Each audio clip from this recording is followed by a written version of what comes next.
So I frequently get asked questions about my hormone regimen and the changes I've experienced over time while being on hormones. So today I'm here to share some more specifics about my HR journey in the hopes that it will help at least some of you out there. Before we get into it, I do want to put a sort of disclaimer and emphasize that obviously everyone's mileage varies when it comes to results on hormone therapy and medical transition. So I say this because what I am sharing is not intended to be any sort of medical advice. I don't think anybody out there would hopefully interpret it that way, but I feel it's important to put that in there. This is only representative of my journey, and be sure you talk to your doctor to figure out what HR doses and which specific hormone medications are best for your unique needs.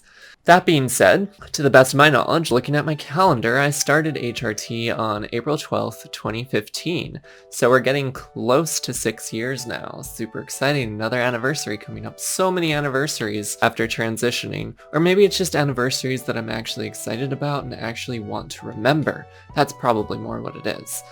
I went through the somewhat usual process of being seen by a therapist for several months before going to a primary care doctor who specialized in working with trans patients. That last piece, the specialized in working with trans patients, is unfortunately not as common. I saw my therapist for about 3 months, and then she made a referral to the primary care doctor in the same city. I didn't actually end up needing a letter. The doctor asked me if I had one, and I told him no, not yet, but I can talk to my therapist and she is willing to write one for me. And he was basically like, no, that's fine. We don't need a letter. It's kind of nice. It was like going off an informed consent model, which is still more novel than it should be 5 years after I started hormones. At this particular point in time, I was not sure that I wanted when exactly I wanted to start HRT. I was sure that I wanted to, but I wasn't sure when because I was worried about changes becoming more visible before being out specifically at work. I ended up first seeing this doctor in January of 2015 and then deciding in March when I saw him next that I wanted to go ahead and get the prescription. At this point, I had finished my sperm banking, which I did mostly February, maybe early March of 2015, which is something I did talk about in a very early video, one of my first videos on this channel. So I can definitely revisit this and make a better, more modern video, more updated video on the topic if anyone is interested. I went ahead and decided to just start hormones in April because after I'd finished sperm banking, I was like, what am I waiting for at this point? So at the beginning, I started with what is a typical dose, 4 milligram dose of estradiol, or taking two 2 milligram pills orally each day. I also started out with 100 milligrams daily of spironolactone to suppress my testosterone. Eventually started, dividing that into two 50 milligram doses that I took each day, just to kind of space out the Spiro. It was something my doctor recommended. I have no idea if it made a big difference or not, but I did it and I'm here, so great. From what I've heard, these doses of estradiol and Spiro are pretty standard doses, especially for starting doses. But again, like I said, consult with your doctor. I have stayed on the same 4 milligram dose of estradiol to this day, except for, the small times that I stopped prior to surgeries.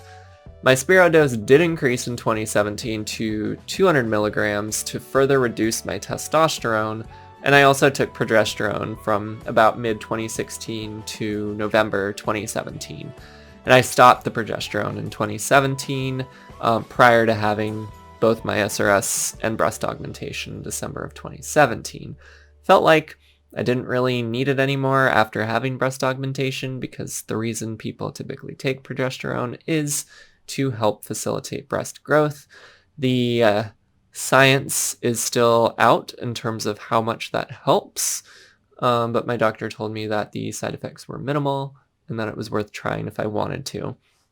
So I did.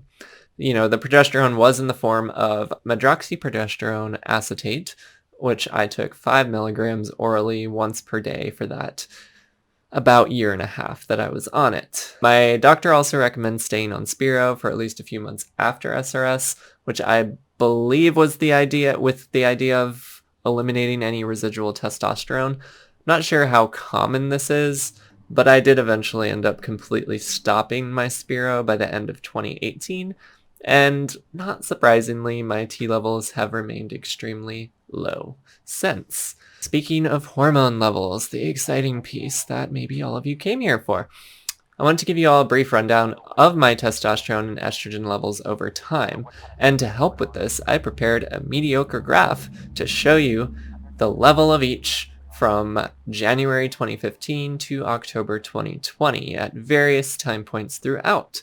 Super nerdy, love it. And as you can see, my testosterone decreased pretty quickly, dropping from nearly 500 3 months prior to HRT to just under 100 3 months after starting HRT. Units, I'm probably gonna mispronounce these, but I think nanograms per deciliter for testosterone and picograms per milliliter for estrogen. Please correct me if I'm wrong. I'm just basing that off of the letters that I see and my remaining knowledge of metric units from my engineering days.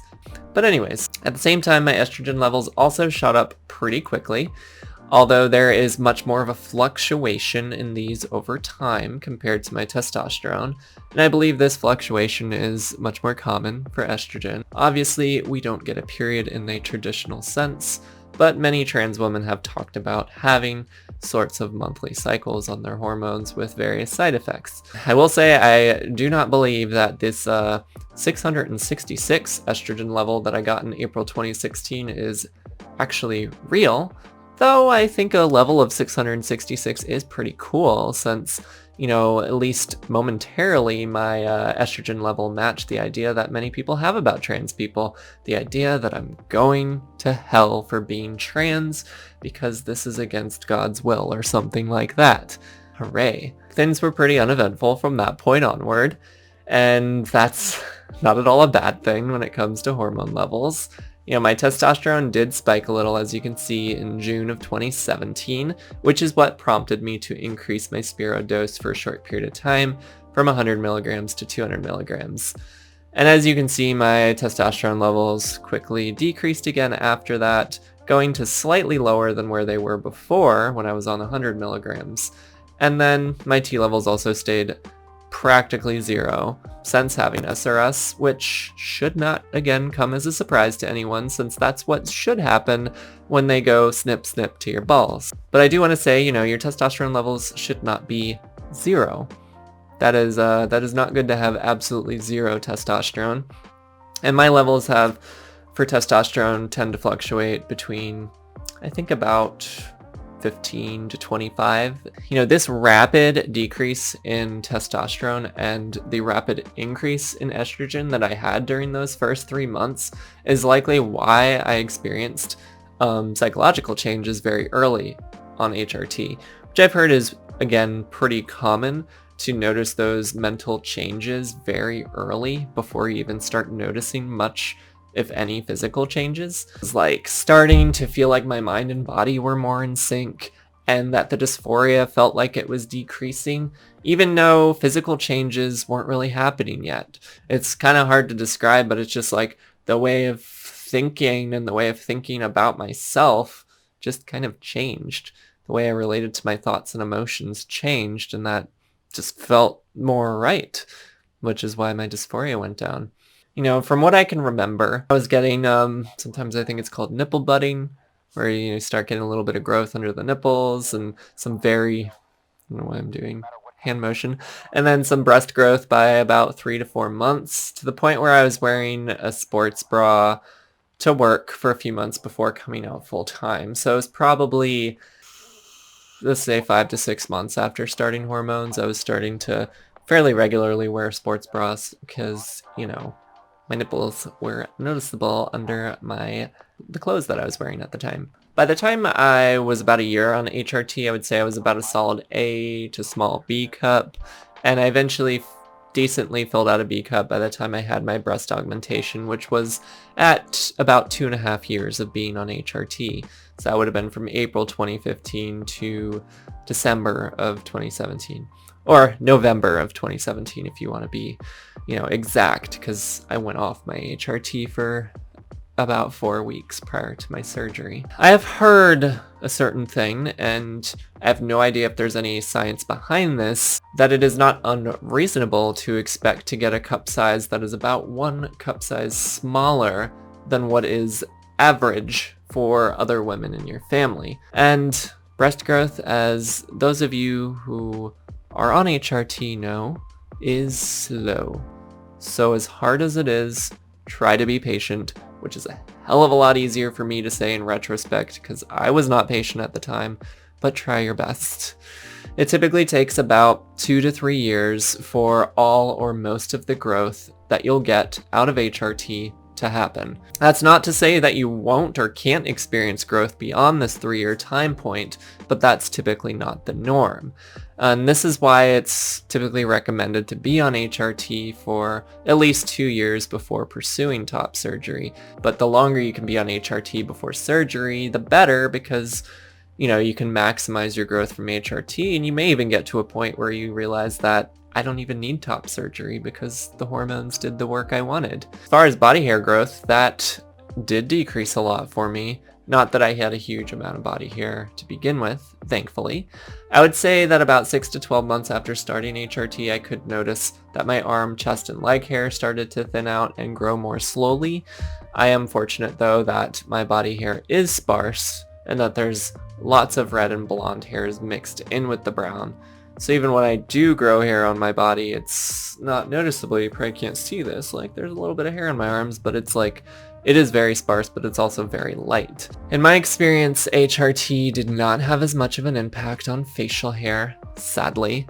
The most dysphoria-inducing hair, in my opinion, and many of you would probably agree with that. But it did have a lovely effect of making me more sensitive to pain when I was removing my hair through laser and electrolysis. So, fun.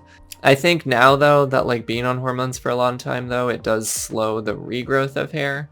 So it makes kind of the permanency of hair removal more permanent, which is nice. But it doesn't necessarily get rid of what you already have for the most part, which is unfortunate. I've talked about this in the past, but unfortunately HRT did not change my voice, and it will most likely, sadly, not do the same for you.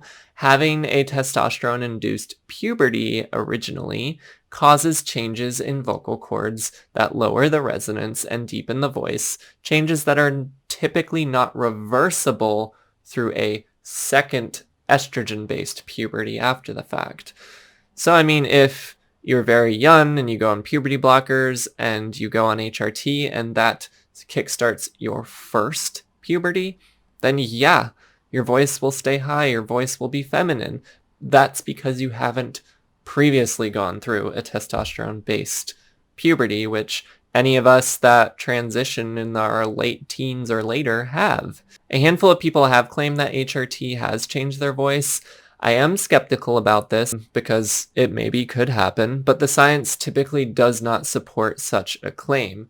Like I said, it may happen for a small amount of people for some unknown combination of reasons based on how the HRT interacted with their biology, but I believe the more likely culprit for most people that say things like this is that they engaged in voice training while on HRT, and because we're doing so many things at the same time, it's hard to say what did what in terms of changes. That makes me think in terms of it's hard to say how much, if anything, progesterone did in terms of my breast growth, because being on Spiro and estradiol also influenced the breast growth. So it's really hard to say with all these things going on what contributes to which changes and how much of each change that they contribute to. I think that made sense the way I said that.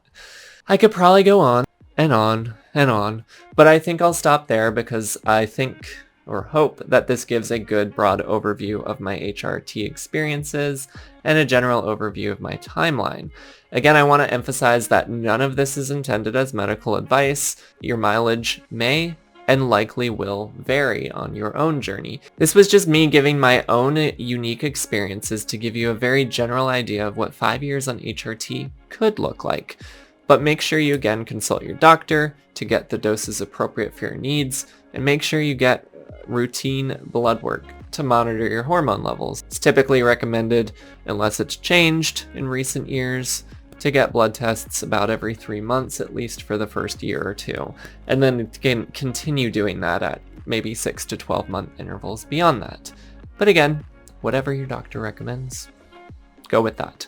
Be doing what you need to do to take care of yourself on your journey. I would love to hear your thoughts, and please let me know if there are any additional details that you want to know more about. Have any questions about my experiences that I did not go into enough depth on, please ask. And also, what are your experiences in terms of what changes you've experienced and when you experienced those changes?